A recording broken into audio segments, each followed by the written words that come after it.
Welcome back to the History Diaries. My name is Katie Kennedy, and today we've got a solo pod. Can't find any guests. No, sometimes it's nice to do a solo pod. I kind of just like chatting shit for an hour and then just seeing where that goes. But let's start off. Let's do a little catch up of what I've been up to. Again, like I was sat with producer Megan before being like, what have I been up to? Because I always forget what I do with my life, which sounds really stupid. Like I can't remember what I did yesterday or anything. So Megan had to go through my Instagram to work out what we've been up to, and this is what it was. I have been to a film premiere. That was pretty cool. It was to see Nuremberg, which is about like Nazi war crimes and stuff. So basically I got a +1 to this, and like I know people go and like other history creators and it's so lush to see them, but I've got a friend called Grace, and I just said, look Grace, I haven't seen you in a while. Do you fancy going to a film premiere with like a red carpet? You can dress up, it'll be great, we'll get like free snacks. And she was like, oh my god, this sounds amazing. And I was like, yeah, it is about the Nazis though, so it's not exactly, you know, happy clappy film. But alas, she was a trooper, and she's like, I'm gonna go. And I was like, thank you very much. So we got there, I was all dressed up, and got on the red carpet. I never know how, this is like not even a problem to have, but I'm going to tell it anyway. I do not know how to pose on these red carpet malarkeys because no one's trained us. And like, I never know what to do with my hands because my hands are way too big when I'm doing this. And I always smile really awkwardly, and then the pictures look shit. And I'm just like, great, that's great. So that was fun. Oh, and then, oh my God, again, like, obviously the film isn't exactly a happy subject, but Leo Woodall's in the film and I'm obsessed with him and I fancy him so much. So I saw him in real life and I was dead happy, and there was loads of posters of him everywhere, and I kept staring at him on the red carpet, and I don't think he noticed because there was loads of other people, but I was like, wow, he's so handsome.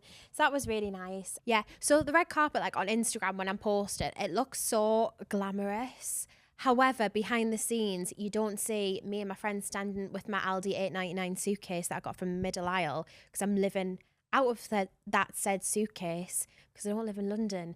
So I'm like tugging this little, it's literally there. I'm going to get it. I'm actually going to go get it. So I've literally got this suitcase. I give it to my friend and go, there you go, can you hold that for 2 seconds, as I'm trying to like pose on the red carpet.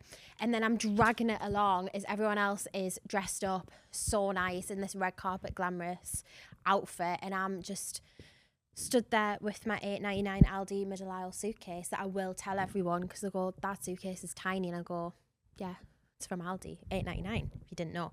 And yeah, so it's not exactly as glamorous as what you're thinking, but alas, I still enjoyed myself. We got in there, we got some popcorn, we got some canned water, very posh, and the actors came out on the stage, Richard E. Grant and Rami Malek and Leo Woodall and another actor who I didn't know who he was, but he was one of the main ones. Russell Crowe wasn't there, but he was the main Nazi. And it's a sad film. It's actually really, no, it's not. It's weird because what happens is it's about this psychiatrist, Rami Malek, but not him. He's playing someone else called Douglas Kelly. And he goes in and evaluates all of the Nazis before the Nuremberg trial to see if they're like mentally sound and all of that. But going in, he thought there would just be these like fanatical Nazis that are like, I'm going to kill everyone and whatever. But he develops this friendship, and it's really weird, with Hitler's right-hand man, Hermann Goering. And basically the whole plot of the film is that Rami Malek, obviously not Rami Malek because he's playing this psychiatrist called Douglas Kelly, he goes in and evaluates all of the Nazis before they stand trial to see if they're going to be like these crazed killers and all of that. Then he develops this friendship, and it's so weird, with Hermann Goering, who is Hitler's right-hand man.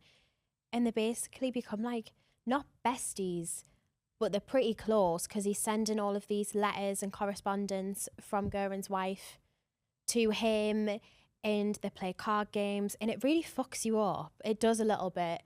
And he goes, oh, I didn't really know that the Holocaust happened because I was just involved with all of the army, the RAF, not RAF, like the German RAF stuff, and I had no idea. And then it like flips it on its head because you see the trials and you see the footage.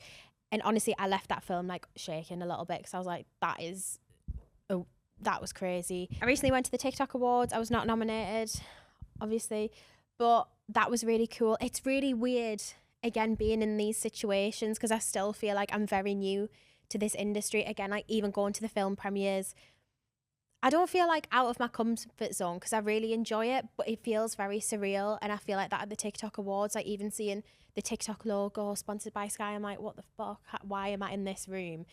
But it's weird seeing people that I love online, and like I love all of their content, and I see them in real life and it's like, what the fuck? I did go up to a few people being like, oh my God, hiya. But I just feel awkward because I don't want to seem like this crazed fan. But everyone's really nice, so I really enjoyed that as well. What else I've been up to? I've been to Buxton. That was very fun. That was my first time in Buxton, not the water, the actual place. That was crazy. And it was this Regency ball, and you get dressed up in all of the period costume. You do a bit of dancing, and it was great. So I was in this like 17, I want to say the period was like 1780s, 90s dress, and it was like blue stripy, and my friend Gabby made it and it was hers. She let me borrow it, and I didn't know that actually you get pinned into the dresses, because back then they used to literally like pin you and use like sashes and laces to tie stuff together, because it made the clothing more adjustable, because it just took so much time to like take it to the dressmakers. Instead you'd be pinned into it instead of buttons. And I thought that is such a faff. I don't know why I thought of this, but like if you are going to bed with someone and you want in a quick shag, like how on earth are you gonna like strip off, then like get all of your clothes back on again? I think you would just like hike your skirts up. So that was my thought when I was getting into those clothes. Not that I would be on the pole at a Regency reenactment ball, but it's important questions to think about what people used to get up to. So yeah, that was so much fun, and we got to do all of these dances, and everyone was really nice. So we were like dancing and everyone was dressed up and taking pictures and everything, but there was this one old man, and he was a bit of a dick, and by a bit of a dick, he was a massive dick, because he was in the whole, he just took it so seriously to the point where it's like we're literally like playing dress up and taking pictures on our phones and videos of us dancing. Like it's obviously not 100% accurate. So he was in the full shebang, the full gear. He told us to shut up because he was trying to concentrate on the dancing, because we were laughing and having a good time, because it's not that serious, because it's literally a ball where people dress up. And I was just like, oh, like stop being such a fun sponge, that is so boring. But apart from that, everyone was really nice, and I really want to go back to one of the events. That was so much fun. And another thing that I found out during the Georgian Regency balls back in the day is when you would have a break, like a little, like if you want a drink because you've been dancing the whole time, you would go and have ice cream instead, because if you drink loads of water and stuff, you end up obviously needing to piss yourself, and there's not a lot of indoor plumbing, and by that there were no indoor plumbing back in the Georgian period. You'd have your little portaloo things, whatever, I can't remember the name. So you'd have ice cream to give you like a sugar rush, and you don't need your wee, and I thought that is really clever. And they made Georgian ice cream from scratch during the, like with the recipe book, and they made it all how they would make it back then. It was dead nice. It was strawberry and lemon, and it was very sugary, and I got a bit of a sugar rush. Another thing that I've been up to that no one gives a shit about, but I've decided to tell everyone anyway, is that I had an eye infection. I don't even know if it was an infection, but basically it really fucked me off, because I was so looking forward to going out for Halloween. Like I ordered 3 different costumes. So my first costume, because I had 2 parties, I am a social butterfly that week, I was. So the first party was like a British Icons night, and then it was Halloween. So I thought, what I'm going to do, me and the girls are going to dress up as different genres of Britney Spears. I'm going to go as Oops, I Did It Again. So I got the red leotard thing. I got a little headset microphone, and I was like, this is going to look really good. And then for the British Icons night, I can recycle that and go as a bottle of Lucozade. So I tried it on, and then I looked in the mirror, and I'm not being funny, like my arse isn't exactly flat, like at all, but when I looked in the mirror, it looked like a straight line, and it was the most humbling experience of my life. So that was returned very swiftly. And then another costume I bought was a Daphne costume, because I thought, right, we'll all go Scooby-Doo, because there's no way I'm going as what is the word? there's no way I'm going as oops, I did it again with a flat arse. So I decided to go as not Velma, Daphne. And then my friend went, no, I want to go as Daphne. And I went, okay, great, I'll go as Velma. So I had 3 different costumes. And then on the Tuesday, I decided to get an eye infection. I thought it was a sty. I went to the chemist, the pharmacist, and they said it's literally a sty, like it's fine, it's not the end of the world. And I was like, but it is, because it's Halloween.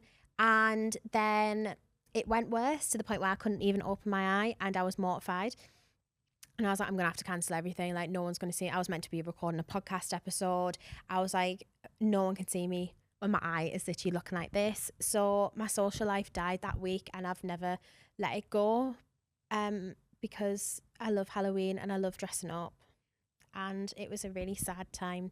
So my eye is better now. I don't know what it was. I think I was like stroking the dog, and then I got hair in the eye, and then I think it's like, it looked horrendous. And I've got a picture on my phone, and I would show it, but I don't want the general public to see how disgusting that was. So that will never be shown ever again. So that is all my updates. I'm sorry it's a bit boring. Like, does anyone need to know about my eye infection? Not really, but I'm going to tell you anyway. Anyway, so I've got a Q&A that everyone's been messaging in, historical questions on my Instagram. So we're going to go down a little niche historical rabbit hole, and I hope that's okay. So the first question is, did King Louis XIV absolutely wank off 2 women birthing on their backs? And I was like, do you know what? That is such a good question, because I do see a lot of TikToks that say that he absolutely loved it. And that is a myth, sadly. So apparently, as the story goes, King Louis, he loved getting up in there in the foof and seeing women give birth, and he had a bit of a fetish for it. So when women gave birth, so traditionally women gave birth on birthing stools, and they would be propped up, and they would give birth from like basically standing up. And he was like, oh, I can't even get like a good view. So do you mind just like going on your back, even though it's probably much worse for you and more painful? And his wife was like, yeah, no bother. And she did that. And he absolutely loved and got off to it and whatnot. But it is true that he had an interest in women giving birth and would be in the room at the same time when his wife was giving birth, because that was not really the norm at the time. It was more as a women's thing to give birth. The man would come in a bit later after, you know, going out for a pint with the lads, probably shagging his mistress, and went, oh, thanks, is it a boy? Yes or no? And that was it. So basically, it was this 17th century French doctor called Francois, I don't know how to pronounce that name, Marisieu, who is credited with the practice of making women give birth on their back. So if we go back a bit, we go to the mid 1500s. Up until then, it was mainly midwives that were attending all of these births, helping women get the babies out, whatnot. But then around the same time, you've got the barber surgeons, who were barbers and surgeons that had many talents, because they thought, you know what, if I can cut your hair and give you like tram lines and all of that, I can probably like chop your arm off and stuff. And people were like, yeah, that makes sense, because you know how to use scissors and stuff. So barber surgeons, like barber physicians, began to literally compete with midwives in birth and helping women to give birth. So then we got the 16th century. Pregnancy was treated as a sickness rather than as a women's thing. So this is when you actually do get the physicians that come in and have like medical intervention. So there was this French guy in 1598, and he argued for like a reclining birth thing, to like be put on a recliner, so then it was easy to medically intervene during childbirth. So then in the 17th century, Parisian women were most commonly delivered in a special reclined bed, while women in England began to deliver birth while on their side. So because of that, French women were given birth on their backs, but women in England were given birth on their sides. I thought, very interesting. Whilst he was a bit of a kinky fucker and enjoyed watching women give birth, he wasn't the reason why women changed the way they give birth altogether. That was because of the French. I mean, he was French, but that was the other French people, like the doctor ones, not him, sadly. So that is a myth, and I've myth busted that. You're welcome. So another thing that you wanted to know about was the vibrator. When did this come about? Did the Victorians use it? What did they use it for? The answer is yes and no. The vibrator was invented by the Victorians in the 1880s by a guy called Dr. Granville, but he didn't invent it being like, let's get this on Love Honey. This is great. It wasn't meant to cure hysteria or be put on a woman to make her like orgasm or anything. It was invented specifically as a medical device for men, and it could be used on a variety of body parts to treat pain, spinal disease, also deafness. I don't know what the thought process for that was, but for deafness, maybe like put it on your earlobe. I really don't know. So the only sexual thing it could have been used for is to put on a man's gooch, and that would be used to treat impotence, potentially. But illustrations in the booklet of Dr. Granville's like how to use a vibrator, it was only used on men. So the story of the vibrator has been widespread. So back then it was literally just used for doctors, and then during the early 1900s it was open to the general public. Your nan could have it, your mum, babies could have it, the vibrators, and it would be used for a cure-all. Like it could treat your wrinkles, cure TB, it could do the lot. Vibrators are a magical thing according to people in the 1900s. Then in the early 70s you've got radical feminists like Betty Dodson saying things like, oh yeah, I've got a vibrator and I use it to get off. So yeah, that is the truth about the vibrator. So that's not me saying like in the early 1900s it was marketed as this cure-all for whatever, for doing God knows what for you. It's not for me to say that women didn't decide to, you know, be a bit inventive with the vibrators. I don't know. But that's obviously not documented, because you're not going to have newspapers in the 1900s being like, yeah, women are using this to get off. But they could have done. Some woman could have used it for different purposes. But I don't know. They were just marketed as like a cure-all. So there you go. And my final one is, did blokes in the 17th century shave their legs before putting on tights? I mean, I wasn't there, so personally, I don't think so. They would, you know, shave their beards and whatnot.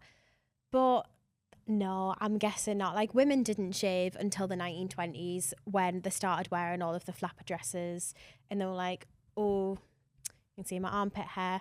And it was like this whole branding. I think it was what it was. I think it was like Gillette or one of the main razor companies wanted to just expand the market. So they started going to women during the flapper phase, being like, oh, no one wants to see those stinky armpits. No one wants to see those hairy legs. And then that's how women started shaving. I think it was a whole like market employ. I don't really think they were that arsed about shaving the legs if they're shitting in a chamber pot. But that's just my 2 cents on that one. But speaking of sexy times, so this, talking of vibrators, sexy times and the like, I've got a new segment, and it is called Mingefluencer of the Week, and I've wrote a whole intro for it, and I'm going to read it out now. This week's Mingefluencer needs no introduction, but I'm going to give him one anyway. It comes with a warning label: danger, may cause horniness and electrocution. It is James Graham. Clap. He is not with us today because he is dead. Because this was a long time ago, but he is here in spirit. He was an 18th century sex doctor and a man who the British Medical Journal described as one of the most vile imposters in the history of quackery. And then my first note on this is handsome. I wrote here, he was handsome. So that's it, really. No, basically what happened in the 1780s, he opened this thing called a Temple of Health.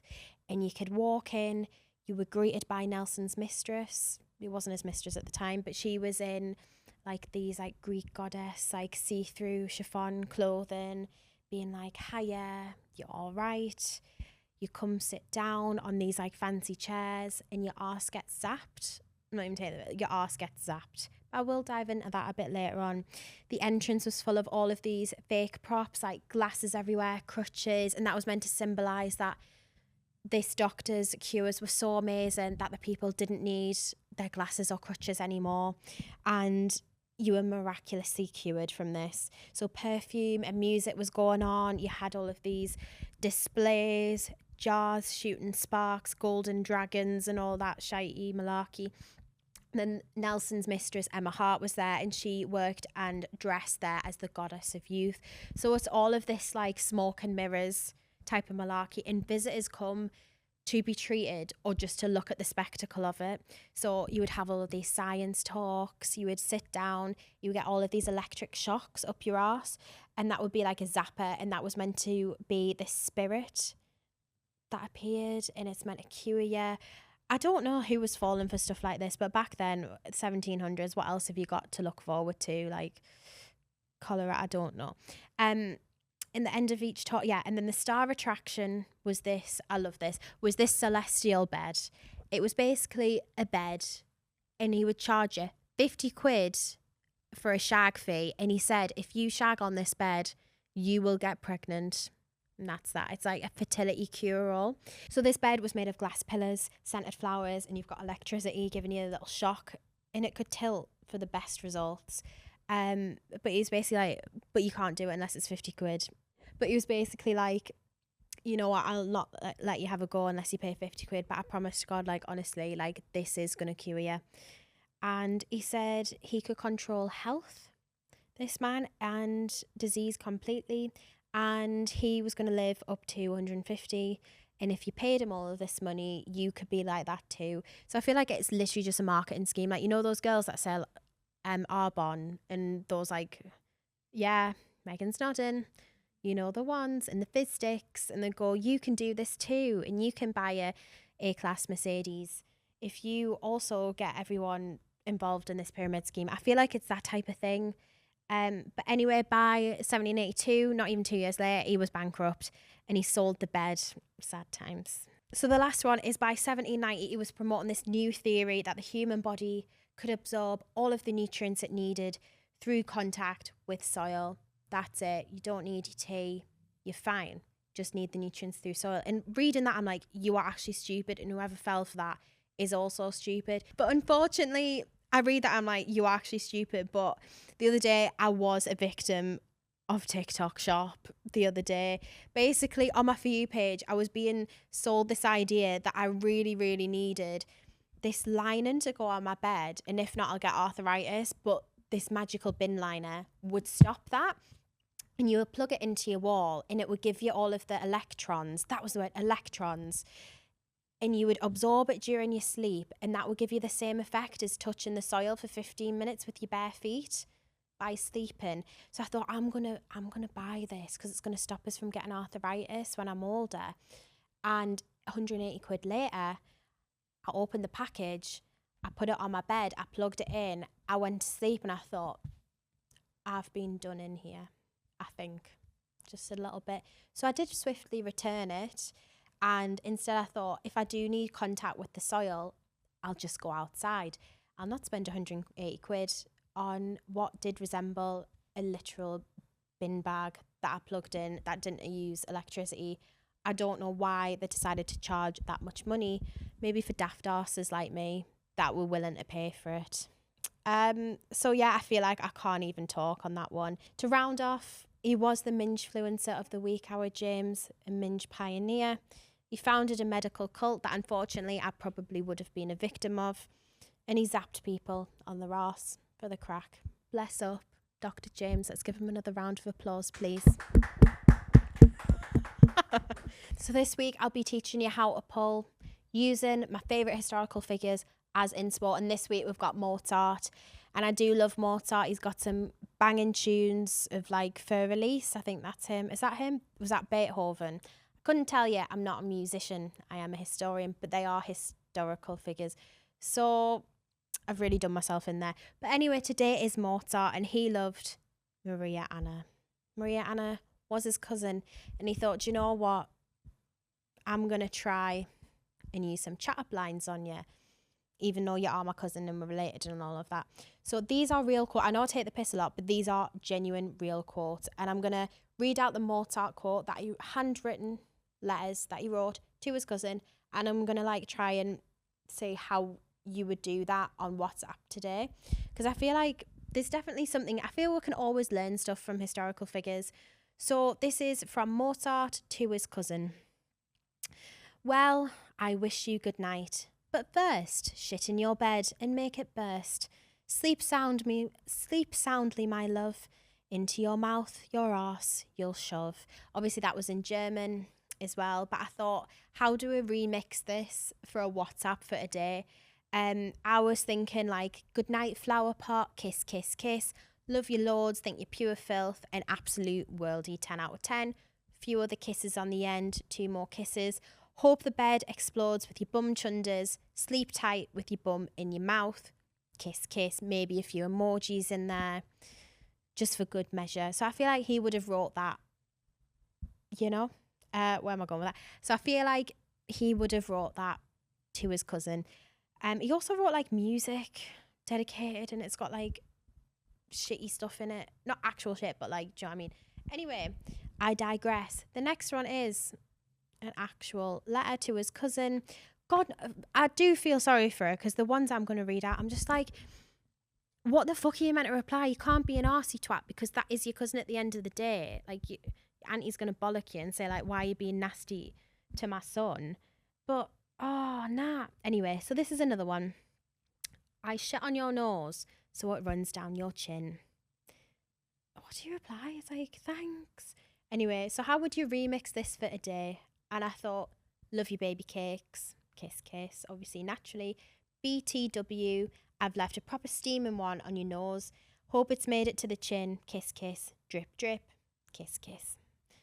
Thought that was quite romantic, that one. I imagine it'll be left on like red, 2 ticks delivered.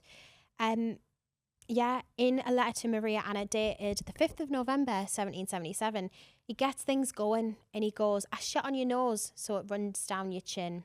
Before seemingly he gets a bit distracted and he goes, oh, my ass burns like fire. What on earth is the meaning of this? Maybe muck wants to come out.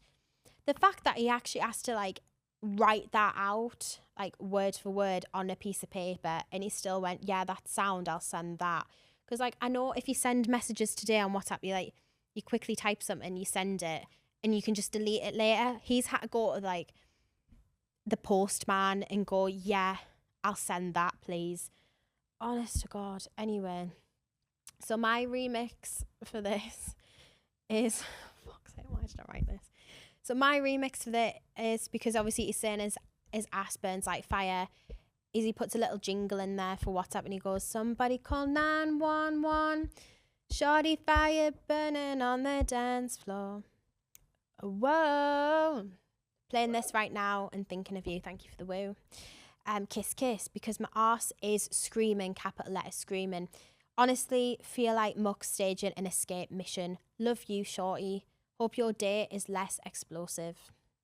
Then a little heart on the end. Anyway, I hope you have learned something from that.